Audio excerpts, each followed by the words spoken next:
So வணக்கம். நம்ம போன வீடியோ என்ன பார்த்தோம் பார்த்தீங்கன்னா டேனியல் செல்லோட கன்ஸ்ட்ரக்ஷன் பற்றி பார்த்தோம். So Daniel cell it is example of ஒரு கல்வானிக் செல். ஸோ டேனியல் செல்லில் என்னென்ன இருக்குது பார்த்தீங்கன்னா, ஒரு ஜிங்க் எடுத்து ஜிங்க் சல்ஃபேட்டில் கரைச்சிருக்காங்க, காப்பர் எடுத்து காப்பர் சல்ஃபேட் பண்ணியிருக்காங்க. ஸோ அதுக்கிடையே இருக்கக்கூடிய எலக்ட்ரோட் பொட்டன்ஷியல் மூலமாக நம்மளுக்கு என்ன கிடச்சிருக்குன்னா ஒரு செல் பொட்டன்ஷியல் கிடச்சிச்சு. அந்த செல் பொட்டன்ஷியலோட வேல்யூ என்னென்னு பார்த்தீங்கன்னா 1.1 வோல்ட் கிடச்சிச்சு. ஸோ போன வீடியோவில் நம்ம இதெல்லாம் பார்த்தோம். இப்போ நெக்ஸ்ட்டு அந்த செல் பொட்டன்ஷியல் வேல்யூ வச்சு நம்ம என்னென்னலாம் பண்ணலாம், தென் அதை எப்படி மெஷர் பண்ணுறாங்க, அதோட ஃபார்முலாஸ் என்ன, ஸோ அங்கே இருக்கக்கூடிய உப்பு பாலத்தோட ஃபங்க்ஷன்ஸ் என்ன பண்ணுது, அதை பற்றி பார்க்கலாம். ஸோ இதுதான் நம்ம பார்த்த Daniel cell. So Daniel cell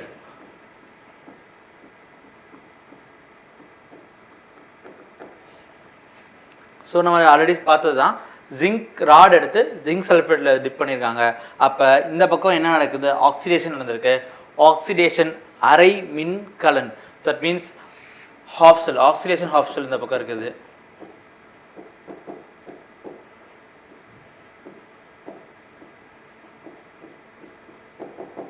so அந்த பக்கம் என்ன நடந்திருக்கு அப்படின்னு பார்த்தீங்கன்னா, இங்கேருந்து வெளியே இருக்கக்கூடிய அந்த 2 எலக்ட்ரான்ஸ் இந்த பக்கம் மூவ் ஆகிருக்கு. இங்கேருந்து வெளியே போன 2 எலக்ட்ரான்ஸ் வந்து எனக்கு என்ன ஆயிருக்கு அப்படின்னு பார்த்தீங்கன்னா, ஸோ இது வந்து ஆக்சுவலி 2 எலக்ட்ரான்ஸ் வெளியே இப்படி போயிருக்கு, ரியாக்டன் சைடு வரும். ஸோ 2 எலக்ட்ரான்ஸ் வந்து இந்த பக்கம் வெளியே போயிருக்கு. அந்த எலக்ட்ரான்ஸ் வந்து என்ன இருக்குன்னா, இங்கே இருக்க காப்பர் சல்ஃபேட், உள்ளே இருக்க காப்பர் சல்ஃபேட்டில் இருக்க காப்பர் சல்ஃபேட் Cu2+ அந்த எலக்ட்ரானை வாங்கி எனக்கு காப்பராக டெபாசிட் ஆயிருக்கு. ஸோ இந்த இடத்துல காப்பர் டெபாசிட் ஆயிருக்கும், இந்த இடத்துல ஜிங்க் ராட் வந்து தேய்மானம் அடைஞ்சு, தட் மீன்ஸ் கரோட் ஆயிருக்கும். ஸோ இது ஆக்சிடேஷன் ஹாஃப் செல், இந்த பக்கம் இருக்கிறது வந்து reduction half sell.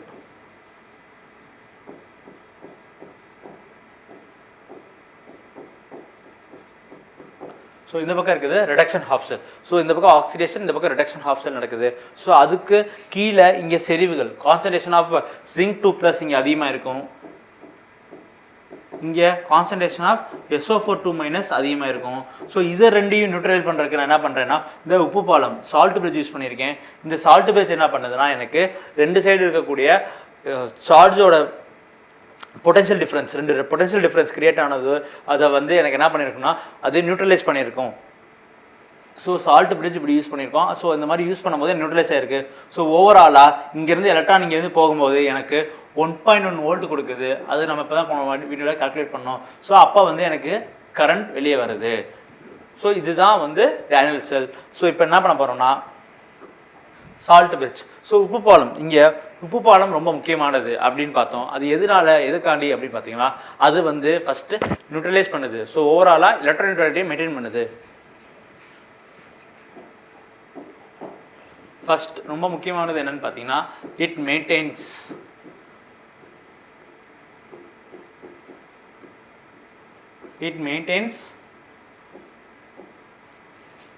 electroneutrality. It maintains electroneutrality. Second point, it completes the circuit. So எனக்கு அங்கே ரியாக்ஷனை வந்து கம்ப்ளீட் பண்ணுது. அந்த ரியாக்ஷன் ஓவராலாக எனக்கு இந்த ரியாக்ஷனை கம்ப்ளீட் பண்ணுது. எதனால அப்படி பார்த்தீங்கன்னா, இங்கேருந்து எலக்ட்ரான்ஸ் அங்கே போக அங்கே எலக்ட்ரான் டென்சிட்டி ரொம்ப அதிகமாகிடும். அப்போ எலக்ட்ரான் டென்சிட்டி அதிகமாகச்சுன்னா அங்கேருந்து எனக்கு கண்டிப்பாக அங்கே இருக்க ப்ரோட்டான்ஸ் இந்த பக்கம் வரணும். ஸோ அந்த ப்ரோட்டான்ஸ் வந்து எது வழியாக வரும் பார்த்தீங்கன்னா சால்ட் பிரிட்ஜ். அந்த சால்ட் பிரிட்ஜில் என்னென்ன யூஸ் பண்ணுறாங்க அப்படின்னு பார்த்தீங்கன்னா, ஸோ அங்கே இருக்க ப்ரோட்டான்ஸ் மூவ் ஆகும் இந்த பக்கம். ஸோ அந்த சால்ட் பிரிட்ஜ் எதனால் உற்பத்தி ஆகிருக்கு பார்த்தீங்கன்னா, KCl, KNO3 இந்த மாதிரி காம்பவுண்ட்ஸ் எடுத்து அகர் சொல்யூஷனில் யூஸ் பண்ணியிருப்பாங்க. இதில் அகரகாரில் யூஸ் பண்ணியிருப்பாங்க. ஸோ ஏன் சார் KCl, KNO3 எடுத்திருக்காங்கன்னா, அவங்களாம் இன்னட் எலக்ட்ரோலைட்ஸ், வினையூரா மின்பகுளி அப்படின்னு சொல்லுவாங்க. வினையூரா மின்பகுளி. ஸோ இன்னட் எலக்ட்ரோலைட்ஸாக இருக்கும். அதனால தான் நம்ம அதை எடுத்திருக்காங்க.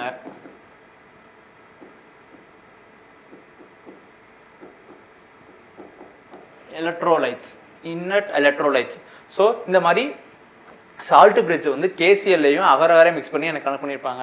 ஸோ அது என்ன பண்ணுதுன்னா, எனக்கு ஓவராலாக செல்லில் எலக்ட்ரோநியூட்ரலிட்டியை மெயின்டைன் பண்ணுது. செகண்டாக இட் கம்ப்ளீட்ஸ் த சர்க்கியூட், எனக்கு அந்த ரியாக்ஷனை வந்து கம்ப்ளீட் பண்ணுது. ஸோ என்எஸ்ஆர் ரியாக்ஷன் கம்ப்ளீட்டாக மறுபடியும் சொல்கிறது தான் எலக்ட்ரான் இங்கே போகும்போது அங்கே இருக்க ப்ரோட்டான்ஸ் இங்கே இந்த மாதிரி வரும். ஸோ அதை மெயின்டைன் பண்ணுது. இந்த மாதிரி மெயின்டைன் பண்ணும்போது எனக்கு இந்த காம்பவுண்டில் இருக்க எதுவுமே சால்ட் பிரிட்ஜ் என்ன யூஸ் பண்ணுறோம், inert.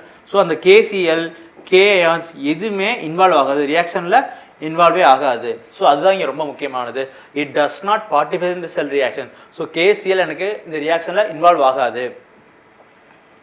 So this R the points about the உப்பு பாலம் சால்ட் பிரிட்ஜை பற்றி இதுதான்.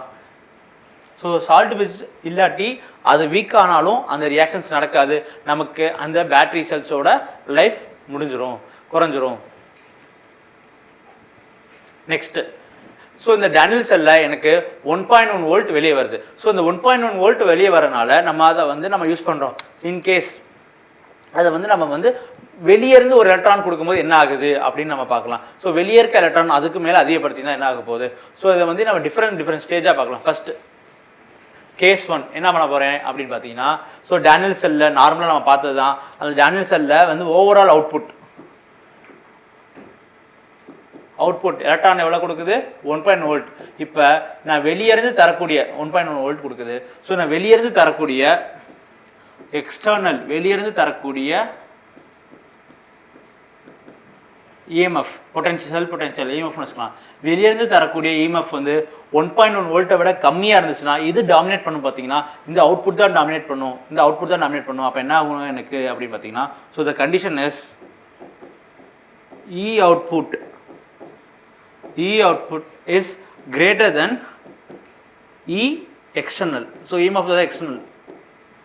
வெளியேருந்து தரக்கூடிய இஎம்எஃப் கம்மியாக இருந்தால், எதை விட டேனியல் செல்லேருந்து வெளியே வரக்கூடிய 1.1 வேல்யூவை விட எனக்கு கம்மியாக இருந்தால், ஸோ எனிதிங் லெஸ்ஸர் தென் 1.1க்கு அதிகமாக எனக்கு மீதியெல்லாம் கம்மியாக இருந்துச்சுன்னா அப்போ எலக்ட்ரான் ஃப்ளோ எங்கேருந்து வரும் பார்த்தீங்கன்னா zinc to copper. So electron flow எங்கேருந்து போகும், ஜிங்க்லேருந்து காப்பர் போகும். கரண்ட் ஃப்ளோ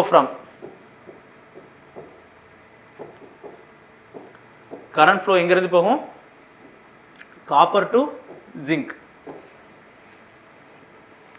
ஸோ வெளியேருந்து தரக்கூடிய எலக்ட்ரான் எனக்கு அவுட்புட் இதுலேருந்து வெளியே வர அவுட்புட்டோட கம்மியாக இருந்தால் எனக்கு ஜிங்க்லேருந்து காப்பர் போகும் எலக்ட்ரான்ஸ். கரண்ட் காப்பர்லேருந்து ஜிங்க் போகும். சப்போஸ் எனக்கு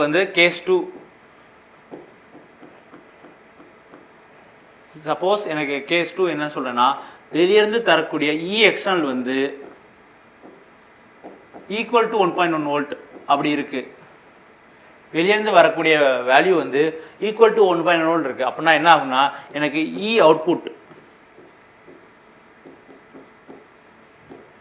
output is equal to E external. So வெளியேருந்து தரக்கூடிய இ அவுட்புட் இ எக்ஸ்டர்னலுக்கு சமமாக இருக்குது. அப்படின்னா இங்கே இருக்க வேல்யூ 1.1 வோல்ட், இங்கே இருக்க வேல்யூ 1.1 வோல்ட். அப்போ என்ன ஆகும்னா எனக்கு no chemical reaction occurs. That means இங்கேருந்து ப்ரொடியூஸ் ஆகிற எலக்ட்ரான் வெளியேக்கூடிய அவுட்புட் 1.1 வோல்ட் இருக்குது. அதுக்கு சமமாக வெளியேருந்து நம்ம எலக்ட்ரிசிட்டியை கொடுத்தோம்னா அப்போ எனக்கு என்ன நடக்கும்னா அங்கே எந்த ஒரு கெமிக்கல் ரியாக்ஷன் நடக்காது. So no chemical reaction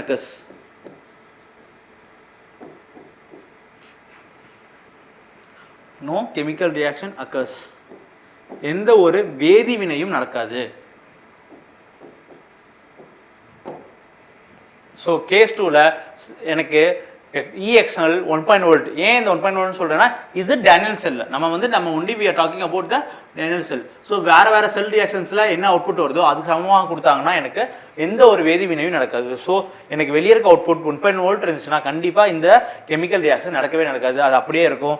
no electron flows, எனக்கு எலக்ட்ரான் ஃப்ளோஸும் இருக்காது. நெக்ஸ்ட்டு கேஸ் 3 என்னன்னு பார்த்தீங்கன்னா, சப்போஸ் எனக்கு வெளியேருந்து தரக்கூடிய எலக்ட்ரான் இஎம்எஃப் கிரேட்டர் தென் 1.1 விட அதிகமாக இருக்குது, 1.1 வோல்ட்டை விட அதிகமாக இருக்குது. அப்போ என்ன ஆகும் அப்படின்னு பார்த்தீங்கன்னா எனக்கு வெளியேருந்து தரக்கூடிய அப்போ உள்ளேருந்து தர இ அவுட்புட் எவ்வளோ, E output is less than E external.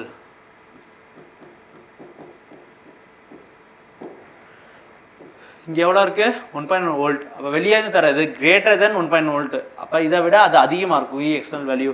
It means 1.2வே இருந்தால் கூட எனக்கு இ எக்ஸ்டர்னல் தான் டாமினேட் பண்ண போகுது, இதுதான் டாமினேட் பண்ண போகுது. அப்போ எனக்கு என்ன ஆகும்னா ரிவர்சல் ரியாக்ஷன். தட் மீன்ஸ் எனக்கு நேச்சுரலாக நடக்கிற ரியாக்ஷனுக்கு அப்படியே ஆப்போசிட்டாக நடக்கிறது. ஸோ நேச்சுரலாக நடக்கிற ரியாக்ஷன் என்னென்னா ஜிங்க்லேருந்து காப்பர் போட எலக்ட்ரான்ஸ் வந்து அப்படியே ஆப்போசிட் ஆச்சு. அப்படின்னா என்னென்னா it is a non spontaneous reaction, தன்னிச்சையற்ற ரியாக்ஷன். Non spontaneous reaction. அப்போ எனக்கு என்ன ஆகும் அப்படின்னு பார்த்தீங்கன்னா இது வந்து இட்ஸ் அ கைண்ட் ஆஃப் என்ன கைண்ட் ஆஃப் ரியாக்ஷன் ஆயிடுது எனக்கு, it is a kind of electrolytic cell. So என்னால் ஒரு கல்வானிக் செல்லை எலக்ட்ரோலைட்டிக் செல்லை மாற்ற முடியும். எப்போ அப்படின்னா அதுலேருந்து வெளியே வரக்கூடிய எலக்ட்ரான் அவுட்புட், எவ்வளோ எலக்ட்ரான் அவுட்புட் இஎம்எஃப் வெளியே வருதோ அதற்கு மேலே நான் வெளியே இருந்து எனர்ஜி கொடுத்தேன்னா அந்த கல்வானிக் செல் கண்டிப்பாக எனக்கு என்ன ஆகுது, எலக்ட்ரோலைட்டிக் செல்லாக மாறுது. அதுக்கு பேர் என்னென்னா மின் பகுளிக்கலன். ஸோ இந்த மாதிரி மாறுது. ஸோ இப்போ என்ன ஆகும் அப்படின்னா எலக்ட்ரான் ஃப்ளோ என்ன ஆகும் அப்படின்னு பார்த்தீங்கன்னா எலக்ட்ரான் ஃப்ளோ இஸ் ஃப்ரம் நம்ம கிரேட்டர் தென் லெஸ் தென் 1.1 இருக்கப்ப என்ன பார்த்தோம் நம்ம ஜிங்க் டு காப்பர். அப்போ இதுக்கு அப்படியே ஆப்போசிட்டா காப்பர் டு ஜிங்க் நடக்கும். So electron flow is from copper to zinc. அப்போ ion flow, current flow. So current flow எங்கே இருக்குன்னு பார்த்தீங்கன்னா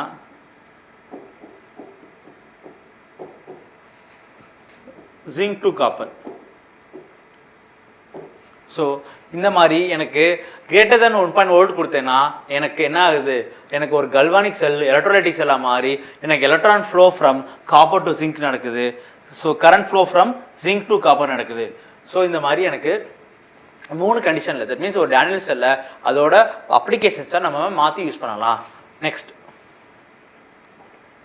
செல் இஎம்எஃப். ஸோ செல் இஎம்எஃப் கண்டுபிடிக்கிறதுக்கு நம்ம ஃபார்முலாஸ் பார்த்தோம். ஃபஸ்ட்டு இப்போ டேனியல் செல்லை பார்க்கும்போது அது என்ன பார்த்தோம்னா E cell is equal to SRP value of cathode minus SRP value of anode. So what is that SRP SOP அப்படின்னு பார்த்தீங்கன்னா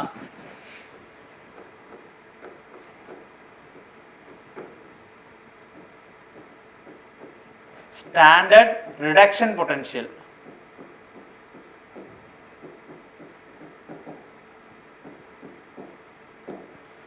Then SOP value, standard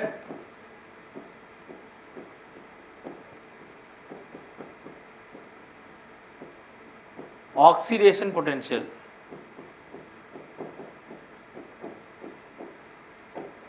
So standard reduction potential, standard oxidation potential. So standard reduction potential அப்படினா என்னன்னா first for example நம்ம zinc ல இருந்து zinc 2+ ஆ மாறுது. So அது என்ன ரியாக்ஷன், ஆக்சிடேஷன். அதோட வேல்யூ எவ்வளவுன்னு பார்த்தீங்கன்னா +0.77. இதுதான் நம்ம அதோட வேல்யூஸ் வெளியே வருது, எலக்ட்ரான் வோல்ட் டிஃபரன்ஸ். பட் இதோட இந்த வேல்யூ என்னன்னு பார்த்தீங்கன்னா இது என்ன reaction, oxidation reaction, SOP value. அப்போ இதோட ரிடக்ஷன் வேல்யூ அப்படின்னா என்னன்னா ஜிங்க் 2+ இருந்து ஜிங்கா மாறுது. So gaining of electron. So zinc 2+ இருந்து ஜிங்கா மாறும்போது எனக்கு அது என்ன வேல்யூ கொடுக்க போகுதுன்னா -0.77. ஸோ நம்ம போனதில் டேனியல் செல்லை யூஸ் பண்ணும்போது இதுதான் யூஸ் பண்ணியிருப்போம்.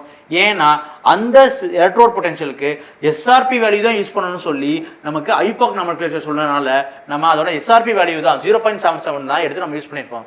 ஸோ என்ன சொல்லியிருக்காங்க, SOP SRP. ஸோ ரெண்டுக்குமே சைன் தான் difference. So SOP is equal to -SRP value. So இந்த மாதிரி எனக்கு சைனை மாற்றினாலே அது ஆக்சிஜன் பொட்டன்ஷியல் வந்து ரிடக்ஷன் பொட்டன்ஷியலாக மாறிடும், ரிடக்ஷன் பொட்டன்ஷியல் வந்து ஆக்சிஜன் பொட்டன்ஷியலாக மாறிடும். ஸோ இப்போ ஓவராலாக ஃபார்முலா என்னன்னு பார்த்தீங்கன்னா 3 ஃபார்முலா இருக்கு. So first E cell, cell potential is equal to standard SRP value, SRP value of cathode. So கேத்தோட்னா என்னது, எதிர்மின் முனை. Then minus SRP value of anode, நேர்மின் முனை. ஸோ அது SRP வேல்யூ இருக்குது. அப்போ SRP வேல்யூவை நம்ம SOP வந்தோம்னா மைனஸ் சைன் மட்டும் மாற்றினா போதும். அப்போ minus of SOP of cathode minus minus of SOP of anode. So சைனை மாற்றினா ஓவரால் என்னவா மாறுது ஃபார்முலா அப்படின்னு பார்த்தீங்கன்னா minus into minus plus. So SOP of anode minus SOP of cathode. So எனக்கு SRP வேல்யூன்னு எடுத்திங்கன்னா cathode minus anode, C minus A. அதே இது SOP எடுத்துக்கிட்டிங்கன்னா எனக்கு anode minus cathode, so A minus C அப்படின்னு நான் வச்சுக்கணும். ஸோ மோர் ஓவர் நமக்கு கேத்தோடு எந்த இடத்துல இருக்கும், நம்ம ஆல்ரெடி முதல் இதில் சொல்லியிருந்தோம். நம்ம என்ன சொல்லியிருந்தோம்னா கேத்தோடு எங்கே இருக்கும் பார்த்தீங்கன்னா நமக்கு லோன். ஆனோட் எங்கே இருக்கும் பார்த்தீங்கன்னா ஆனோட் லெஃப்ட். ஸோ ஆனோட் எப்பயுமே எப்படி இருக்கும், லெஃப்ட் சைடில் தான் இருக்கும். ஆனோட் எங்கே இருக்கும், லெஃப்டில் தான் இருக்கும். So anode left. ஸோ இது ஓவராலாக இந்த எஸ்ஆர்பி வேல்யூ எடுத்து பார்த்தீங்கன்னா SRP of R minus SRP of L. அதே இது எனக்கு எஸ்ஓபியாக பார்த்தீங்கன்னா SOP of L minus SOP of R. So இந்த மாதிரி நம்ம ஃபார்முலாஸை இன்னும் சரி வித்தியாசமாக டெரைவ் பண்ணலாம். ஸோ மோரோவர் இந்த மாதிரி கேட்கலாம். தென் இப்போ சைனை மாற்றிட்டா இப்போ எப்படி சார் ஒரு எஸ்ஓபியாவும் ஒரு எஸ்ஆபியும் எடுத்துக்கலாம்னா கொடுத்துருக்க டேட்டா அப்படி கொடுத்துருந்தாங்கன்னா நம்ம அதை அப்படியே எடுத்துக்கலாம். அப்போ என்ன பண்ணலாம்னா நம்ம SOP of left side, that means anode, SOP of left side and anode plus இதை வந்து நான் எஸ்ஆர்பியாக எடுக்கிறேன். ரிடக்ஷனோட வேல்யூ கேத்தோட வேல்யூ ரெடியூஸில் எடுத்தேன்னா ப்ளஸில் இருக்கும். அப்போ எஸ்ஆர்பி ஆஃப் கேத்தோட். ஸோ இந்த மாதிரி நம்ம ஃபார்முலாஸை ஃபர்தராக நம்ம டெரைவ் பண்ணிகிட்டே இருக்கலாம். ஸோ இது ரொம்ப முக்கியமான ஃபார்முலா. கொடுத்துருக்க வேல்யூ எனக்கு ஒரு எஸ்ஓபிஎல்லையும் ஒரு எஸ்ஆர்பிலையும் கொடுத்துருந்தா நம்ம இந்த மாதிரி பண்ணணும். தென் இங்கே பார்த்தீங்கன்னா இது முக்கியமானது, E right minus E left, cathode minus E cathode minus E anode, அப்புறம் SOP of anode minus cathode. So எந்த இடத்துல நம்ம என்ன வேல்யூ போட போகிறோம், சப்போஸ் நம்ம ரிடக்ஷன் வேல்யூ போகிறோமா இல்லை ஆக்சிஜன் வேல்யூவை பொறுத்து தான் நமக்கு ஆனோட் கேத்தோட் மாறும். ஸோ ஜென்ரலாக இந்த மாதிரி யூஸ் பண்ணுவாங்க. So we have a sum here. இங்கே ஒரு சம் இருக்குது பாருங்கள், என்னென்னு பாருங்கள். Which of the following statement is true for the electrochemical Daniell cell. So Daniell செல்லுக்கு இருக்கக்கூடிய எது இங்கே இருக்கக்கூடிய பாயிண்ட்ஸில் எது கரெக்டான பாயிண்ட் அப்படின்னு கொடுத்துருக்காங்க. So electron flow from electro to zinc. So electron flow from electro to zinc first point, first option. Second option is current flow from zinc electrode to copper electrode. Third one is cations move towards copper electrode, cation moves towards the zinc electrode. So இந்த 4 point கொடுத்துருக்காங்க. So first of all Daniel cell பற்றி நமக்கு தெரியும், அதில் என்னென்ன circuit இருக்குது அப்படின்னு பார்த்தீங்கன்னா zinc 2 plus gives zinc 2 plus copper. So இதுதான் டேனியல் செல். ஸோ இதுதான் டேனியல் செல். ஸோ இந்த டேனியல் செல்லில் எனக்கு ஆனோட்ல இருந்து கேத்தோடுக்கு எனக்கு எலக்ட்ரான்ஸ் போகும். ஏன்னா it is a kind of a galvanic cell. It is example of a galvanic cell. So galvanic செல்னா எனக்கு ஆனோடுக்கு என்ன சார்ஜ் இருக்கணும், நெகட்டிவ் சார்ஜ். கேத்தோடுக்கு பாசிட்டிவ் சார்ஜ். ஸோ இந்த மாதிரி ஆனோடுக்கு நெகட்டிவ் சார்ஜாகவும் கேத்தோடுக்கு பாசிட்டிவாகவும் இருக்கணும். ஸோ இந்த இடத்துல எது ஆனோடு அப்படின்னு பார்த்தீங்கன்னா எனக்கு இந்த இதில் வந்து எது ஆனோடு பார்த்தீங்கன்னா zinc rod. So zinc is anode. இந்த இதில் கேத்தோடு வந்து யார் பார்த்தீங்கன்னா காப்பர். ஸோ எப்பயுமே நம்ம எழுதும்போது இந்த மாதிரி எழுதியிருப்பாங்க, சரியா? Zinc is anode, copper is electrode. So நம்ம இந்த ரியாக்ஷன் டேனியல் செல் முன்னாடி பார்த்தோம், அதில் எலக்ட்ரான் எங்கேருந்து போகுதுன்னு பார்த்தீங்கன்னா ஜிங்க்லேருந்து காப்பர் போகும். அதுக்கு ஆப்போசிட்டில் தான் எனக்கு கரண்ட் ஃப்ளோ இருக்கும். ஸோ எலக்ட்ரான் ஃப்ளோ வந்து எங்கே இருக்குன்னு பார்த்தீங்கன்னா எலக்ட்ரான் ஃப்ளோ எங்கே இருக்குன்னு பார்த்தீங்கன்னா zinc to copper, current flow from copper to zinc. So cations. So நம்ம ஆனோட்னா என்ன சார்ஜ் பார்த்தோம், ஆனோட்னா என்ன இதுன்னு பார்த்தீங்கன்னா நெகட்டிவ் சார்ஜ். ஸோ நெகட்டிவ் சார்ஜை பொறுத்து நெகட்டிவ் சார்ஜ் பக்கம் தான் எனக்கு என்ன மாறும், எனக்கு கேட்டயான்ஸ் மூவ் ஆகும். நெகட்டிவ் சார்ஜ் ஓகே தான் எனக்கு என்ன ஆகும், கேட்டயான்ஸ் மூவ் ஆகும். So cations moves towards zinc. So இந்த மாதிரி பாயிண்ட்ஸ் இருக்குது. ஸோ இப்போ இந்த ஆப்ஷன்ஸை பாருங்கள். First electron flow from copper rod to zinc rod. So அது கரெக்டாக எலக்ட்ரான் ஃப்ளோ எங்கேருந்து எங்கே போகுது, zinc rod to copper rod. So இங்கே கொடுத்துருக்கிறது வந்து copper rod to zinc rod is a wrong one. So அது தவறான ஒன்று. Then current flow from zinc rod to copper rod. So current flow வந்து அப்படியே இங்கிருந்து வந்திருக்கு copper rod to zinc rod. அப்போ அதுவும் இங்கே இப்படி இருக்கு. பட் இங்கே பாருங்க current flow from zinc to copper. அப்போ இதுவும் ஒரு தவறான ஒன்று. Then cation moves towards copper electrode அப்படின்னு போட்டிருக்காங்க. ஸோ கேட்டையான்ஸ் காப்பர் எலக்ட்ரோடுனா என்னது? இங்கே கேத்தோடு. கேத்தோடுக்கு என்ன சார்ஜ் பார்த்தீங்கன்னா பாசிட்டிவ் சார்ஜ். அப்போ பாசிட்டிவ் சார்ஜ் போடுறது பாசிட்டிவ் சார்ஜ் சைடு பாசிட்டிவே போகாது. அப்போ cations moves towards copper electrode is a wrong one. அப்போ கடைசி ஆப்ஷன் என்ன கொடுத்துருக்காங்க? Cation moves towards zinc electrode. இது சரியான விடை. எதனால அப்படின்னு பார்த்தீங்கன்னா எனக்கு கேட்டையான்ஸுக்கு பாசிட்டிவ் சார்ஜ், ஜிங்க்குக்கு எலக்ட்ரோடுக்கு என்ன சார்ஜ்? It is anode. அப்போ அதுக்கு என்ன சார்ஜ் அப்படின்னு பார்த்தீங்கன்னா நெகட்டிவ் சார்ஜ். அப்போ எனக்கு இது கரெக்டானது. So option 4 is the correct one. So cation moves towards zinc electrode.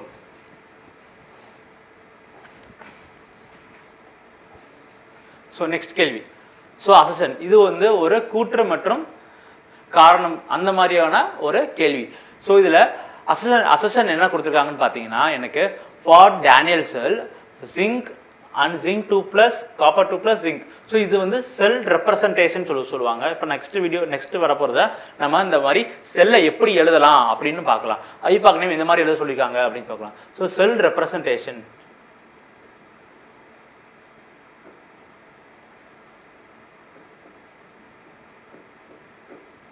Sell representation. So இந்த செல் ரெப்ரசன்டேஷனில் வந்து எனக்கு டேனியல் செல்லேருந்து என்ன வருதுன்னு பார்த்தீங்கன்னா எனக்கு 1.1 வோல்ட் வெளியே வருது. இ செல் அதோட வேல்யூ பார்த்தீங்கன்னா 1.1 வோல்ட். அந்த application of opposite potential is greater than the 1.1 volt results in to flow of electron from cathode to anode அப்படின்னு சொல்லியிருக்காங்க. அப்படின்னா என்ன சொல்ல வந்திருக்காங்க பார்த்தீங்கன்னா எனக்கு ஜிங்க் ராட்லேருந்து காப்பர் ராட் வந்திருக்கு நார்மலாக. பட் நான் அதை விட அப்ளை பண்ணுற அப்ளிகேஷன் ஆஃப் ஆப்போசிட் பொட்டென்ஷியல் அப்படின்னா என்னன்னா வெளியேந்து வரக்கூடிய இஎம்எஃப் ஆஃப் த எக்ஸ்டர்னல், வெளியிருந்து வரக்கூடிய எலக்ட்ரான் இஎம்எஃப். ஸோ வெளியிருந்து வரக்கூடிய இஎம்எஃப் பார்த்தீங்கன்னா எனக்கு இதை விட இது அதிகமாக இருக்குது, greater than 1.1 volt. So greater than 1.1 வோல்ட்னா என்ன கேஸ் அப்படின்னு பார்த்தீங்கன்னா கேஸ் 1, கேஸ் 2, கேஸ் 3 நம்ம 3 கேஸ் பார்த்தோம். அதில் எந்த கேஸ் பார்த்தீங்கன்னா it belongs to the case 3. So E output is less than E external. So அப்போ என்ன ஆகும் அப்படின்னு பார்த்தீங்கன்னா எனக்கு ரிவர்சிபிளாக நடக்கும். ஸோ நார்மலாக டேனியல் செல்லில் நம்ம எங்கேருந்து எலக்ட்ரான் போகும் பார்த்தீங்கன்னா ஜிங்க் டு காப்பர் போகும். பட் இப்போ என்ன ஆகும் எனக்கு electron flow is from copper to zinc. So அப்போ எனக்கு நான் ரிவர்ஸ் பண்ணோன்னா எனக்கு கேத்தோட்லேருந்து ஆனோடுக்கு எனக்கு எலக்ட்ரான் போகுது. Then zinc is deposited at anode and copper is dissolved at cathode. So இது என்னன்னு பார்த்தீங்கன்னா எனக்கு எலக்ட்ரான் மாறும்போது எனக்கு ஜிங்க் டெபாசிட் ஆகும், காப்பர் இதாகும். பார்த்தீங்கன்னா ஓவராலாக இது ரிவர்சிபிள் ரியாக்ஷன் சர்க்யூட் போட்டால் கரெக்டாக இருக்கும். ஸோ சர்க்யூட் போட்டால்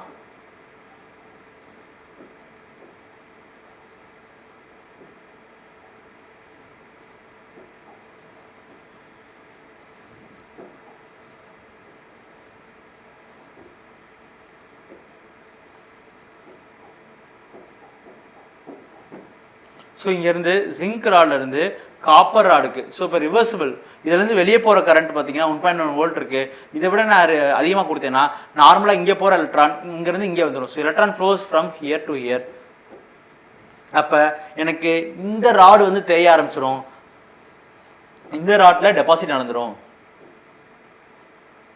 ஸோ எனக்கு என்ன நடக்குது அப்படின்னு பார்த்தீங்கன்னா இது கரெக்டானது. ஸோ ஜிங்க் டெபாசிட் ஆகும் எங்கே? ஜிங்க் ராடில்.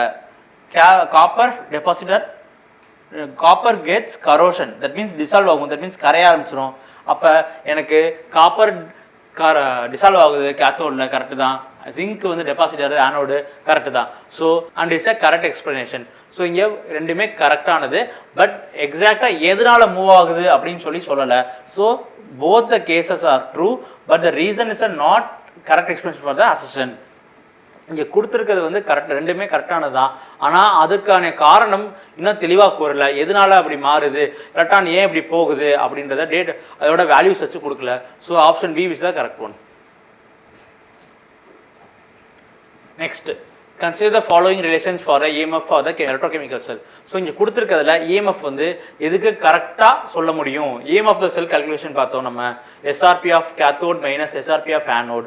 ஸோ அந்த மாதிரி ஃபார்முலாஸ் வச்சு பார்க்கும்போது நம்ம 3 ஃபார்முலா எழுதணும். ஸோ ஃபார்முலா ஃபஸ்ட் எழுதுங்க. EMF of the cell is equal to SRP of cathode minus SRP of anode அல்லது SOP of anode minus SOP of cathode அல்லது SOP of anode plus SRP of cathode. So இந்த 3 ஃபார்முலாஸில் இதில் எது கரெக்டாக கொடுத்துருக்காங்கன்னு பாருங்கள். So first EMF of the cell SOP oxygen potential SOP of the anode minus reduction potential of cathode. So SOP of anode plus reduction potential of cathode தான் கரெக்டானது. அப்போ இந்த கேள்வி இந்த ஆப்ஷன் தவறானது. Then EMF of the cell oxidation potential of anode plus reduction potential of cathode. So இங்கே கொடுத்துருக்கதான் oxidation potential of anode plus reduction potential of cathode. So இது கரெக்டான option B is கரெக்டான சரியான விடை. Then EM of the cell is equal to reduction potential of anode plus reduction potential of cathode. So reduction potential of anode plus reduction potential of cathode கிடையாது. reduction potential நாலே cathode minus anode தான் இருக்கணும். So இது தவறானது. Then EM of the cell is equal to oxidation potential of anode minus oxidation potential of cathode. So இங்கே பாருங்க SOP of anode minus SOP of cathode. அப்போ option D is a correct one. So கீழே கொடுக்குற ஆன்சரில் எது கரெக்டானது பார்த்தீங்கன்னா 4th one is a correct one. B and D is a சரியான விடை. So which of the following relations are correct is 4th one. Then இப்போ நம்ம என்ன பார்க்க போறோம்னா செல் ரெப்ரசன்டேஷன். ஸோ ஓவராலாக இந்த செல்லை எப்படி எழுதுறது ஐப்பா கொடுத்த ப்ரொசீஜர் படி அப்படின்றது பார்க்கலாம். ஸோ டேனியல் செல் நம்ம பார்த்த டேனியல் செல் இருக்குல்ல. ஸோ டேனியல் செல்லில் வந்து நம்ம என்ன பண்ணியிருந்தோம்னா நம்ம வந்து எந்த இது வந்து எதுன்னு பார்த்தோம். ஃபஸ்ட்டு எது எலக்ட்ரோடு எது ஆனோடு பார்த்தோம். அது எதில் டிப் பண்ணியிருக்காங்கன்னு பார்த்தோம். ஃபஸ்ட் நம்ம என்ன பண்ணலாம்னா 2 பீக்கர். ஸோ 2 டிஃப்ரெண்ட் ஹாஃப் செல்ஸை பிரிக்கிறக்காண்டி நம்ம இந்த மாதிரி 2 டபுள் லைன் போட போகிறோம். So double line indicates difference of half cells. Then zinc வந்து எதில் டிப் பண்ணியிருந்தாங்க டேனியல் செல்லில் ஜிங்க் சல்ஃபேட்டில். ஸோ ஜிங்க் வந்து ராடா சாலிடாக இருக்குது, ஜிங்க் சல்ஃபேட் சொல்யூஷனாக இருக்குது, அது லிக்விட் ஸ்டேட். ஸோ ஜிங்க் வந்து எனக்கு சாலிடாகவும் ஜிங்க் சல்ஃபேட் ஜிங்க் 2+ வந்து லிக்விடாகவும் இருக்குது. So zinc solid zinc liquid. அப்போ என்னவா இருக்குது ஜிங்க் வந்து எனக்கு வேறு ஃபேஸில் சாலிட் ஃபேஸில் திரவம் ஃபேஸ்லையும் ஜிங்க் வந்து லிக்விடாக திரவமாக இருக்குது. அப்போ ரெண்டுமே வேறு வேறு ஃபேஸில் இருக்குது. ஸோ அந்த 2 ஃபேஸை டிஃப்ரென்ஸ் பண்ணுறதுக்கு நான் என்ன பண்ண போகிறேன்னா எனக்கு சிங்கிள் லைன் பண்ண போகிறேன். ஸோ உள்ளே வந்து என்ன வரும்னா இந்த பக்கம் நடுவில் என்ன வரும்னா ஜிங்க் 2+ லிக்விட் ஸ்டேட் வரும், இங்கே சாலிட் ஸ்டேட் வரும். So solid followed by liquid அப்படின்னு எழுதணும். ஸோ இங்கே லெஃப்ட் சைட் ஹாஃப் செல் எந்த ஹாஃப் செல்லோட லெஃப்ட் சைடு எதுன்னு பார்த்தீங்கன்னா எனக்கு லெஃப்ட் சைடு யார் வருவா எப்பயுமே ஆக்சிடேஷன். ஸோ ஆக்சிடேஷனில் எது ஆனோடோட சைடு வந்து ஃபுல்லாக வந்து இந்த மாதிரி எழுதணும். ஸோ ஆனோடு வந்து ஆனோட நடக்கிறத வந்து நான் ஜிங்க் 2+ எழுதுவேன். தென் ரைட் சைடு என்ன எழுத போகிறேன் ரிடக்ஷன். ஸோ அங்கே எப்படி எழுத போகிறேன்னா Cu2+ டிப்ட் இன் Cu. அப்போ அங்கே வந்து லிக்விட் அதுக்கு நடுவில் பார் வந்து ஒரு சிங்கிள் லைனாக சாலிடாக டிஃப்ரென்ஸ் பண்ணுறது. ஸோ இதை பாருங்கள் ஃபேஸ் பவுண்டரி கொடுத்துருப்பாங்க உங்களுக்கு. ஸோ நடுவில் 2 கொடுத்துருக்கிறது என்னன்னா சால்ட் பிரிட்ஜ். உள்ளே இருக்க சால்ட் பிரிட்ஜை இண்டிகேட் பண்ணுறதுக்கு டபுள் லைன். அடுத்து இங்கே இருக்க சாலிட் வந்து சாலிடாகவும் இங்கே இருக்கிறது லிக்விடாக இருக்குது, அதை சிங்கிள் லைன் இண்டிகேட் பண்ணிப்பாங்க, அது ஃபேஸ் பவுண்டரி சொல்லுவாங்க. தென் இங்கே காப்பர் 2+ லிக்விடாகவும் இங்கே சாலிடாக இருக்குது, அது இண்டிகேட் பண்ணுறது ஃபேஸ் பவுண்டரி. ஸோ ஓவராலாக இந்த சைடு ஃபுல்லாக ஆனோட் ஹாஃப் செல், அந்த சைடு ஃபுல்லாக கேத்தோட் ஹாஃப் செல். இதுதான் வந்து ஐப்பா கொடுத்தது. அதனால தான் நம்ம லோன்ற வார்த்தையில் வந்து first left side loan, left stands for anode சொல்லியிருந்தோம். ஸோ ஆனோட் ஹாஃப் செல் எப்பயுமே லெஃப்ட் சைடு எழுதணும், கேத்தோட் ஹாஃப் செல் எப்பயுமே ரைட் சைடு எழுதணும். நடுவில் இருக்கிறது வந்து இந்த மாதிரி எழுதுறோம். ஸோ நடுவில் இருக்க சால்ட் பிரிட்ஜை நம்ம இண்டிகேட் பண்ணுறது டபுள் லைன். ஸோ ஓவராலாக E0 செல்னு சொல்லுவாங்க, that is standard EMF of cell. So அதுலேருந்து வரக்கூடிய cell potential difference, cell potential தான் வந்து EMF. ஸோ அதை இண்டிகேட் பண்ணணும். ஸோ இதை வந்து இந்த ரூல்ஸ் அண்ட் ரெகுலேஷன் சொன்னவங்க ஐபாக் நாமன்கிளேச்சர். ஓகே, ஓவராலாக இதுதான். ஸோ செல் ரெப்ரசன்ட் பார்த்தோம். ஸோ இந்த மாதிரி நமக்கு எலக்ட்ரோகெமிஸ்ட்ரியில் நிறைய செல் ரெப்ரசன்ட் பற்றி கொடுத்துருப்பாங்க. ஸோ அதில் எது வந்து ஆனோடு எது கேத்தோடு நம்ம பார்த்தாலே கண்டுபிடிச்சிடலாம். ஸோ இந்த மாதிரி ஒரு செல் கொடுத்துருக்காங்கன்னா அது செல் ரெப்ரசன்ட் எழுதணும். அதுலேருந்து அதுக்கு எப்படியெல்லாம் எனர்ஜி கொடுத்தா அது ஒரு கல்வனிக் செல்லை எலக்ட்ரோலைட்டிக் செல்லை மாற்ற முடியும், இதை பற்றி நம்ம நிறையா பார்த்தோம். ஸோ நெக்ஸ்ட் வீடியோஸில் நம்ம என்ன பண்ண போகிறோம்னா இதிலேருந்து கொண்டு வரக்கூடிய நர்ன்ஸ் ஈக்குவேஷன், நர்ன்ஸ் சமன்பாடு மற்றும் எலக்ட்ரோலைட்டிக் செல்ஸோட கால்குலேஷன்ஸ் இதை பற்றி பார்க்கலாம்.